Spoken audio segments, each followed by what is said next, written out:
আজকে ফাইনালি ডাব্লিউবিএইচআরবির কিন্তু result out হয়েছে। কিছুক্ষণ আগেই ডাব্লিউবিএইচআরবির অফিসিয়াল নোটিসে কিন্তু লিস্ট পাবলিশ হয়ে গেছে ক্যাটাগরি ওয়াইজ। সেখানে 350 জনের ক্যাটাগরিও পাবলিশ হয়েছে। আমি যে সমস্ত ক্যান্ডিডেটরা ইন্টারভিউ দিয়েছিল তাদেরকে বলবো এখনই নিজেদের আইডি পাসওয়ার্ড দিয়ে লগ ইন করো, আর তোমরা তোমাদের যে রেজাল্ট সেটা কিন্তু দেখতে পারো।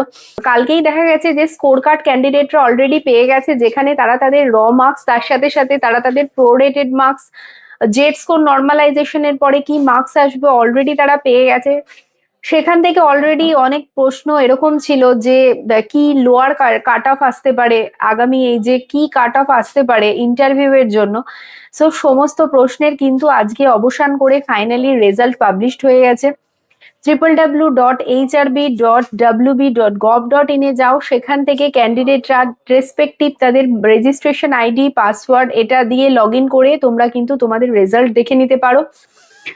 আমি জাস্ট এখানে ডাব্লিউবিএইচআরবির অফিসিয়াল ওয়েবসাইট থেকে যে প্যানেলটা আউট করা হয়েছে ক্যাটাগরি ওয়াইজ সেটা বলে দেব।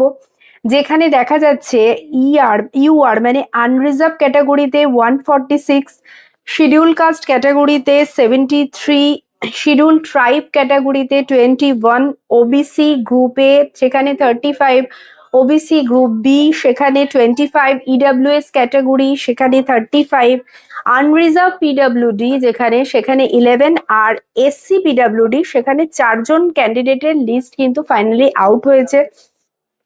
এই করে টোটাল 350 জনের প্যানেল কিন্তু অলরেডি লিস্ট আউট হয়ে গেছে। আর আমি তার সাথে সাথে সেই সমস্ত স্টুডেন্টদের লিস্ট খুব তাড়াতাড়ি পাবলিশ করব যারা ফার্মাস্কিল একাডেমি থেকে ইন্টারভিউ এর জন্য কোচিং নিয়েছে। সেই সমস্ত সাকসেসফুল ক্যান্ডিডেট আমি অলরেডি রেজাল্ট কিন্তু তাদের থেকে জানতে পেরে গেছি কারা কারা সেখানে সিলেক্ট হয়েছে। সো আমি তাদেরকেও ফার্মাস্কিল চ্যানেলের পক্ষ থেকে কংগ্রাচুলেট করছি যারা এরকম দিনগুলোতে ফার্মাস্কিল একাডেমির সাহায্য নিয়েছিল। সো অসংখ্য ধন্যবাদ সকলকে। আর আজকের এই ভিডিওটি ভালো লাগলে একটা লাইক, শেয়ার, সাবস্ক্রাইব করে অবশ্যই পাশে থেকো।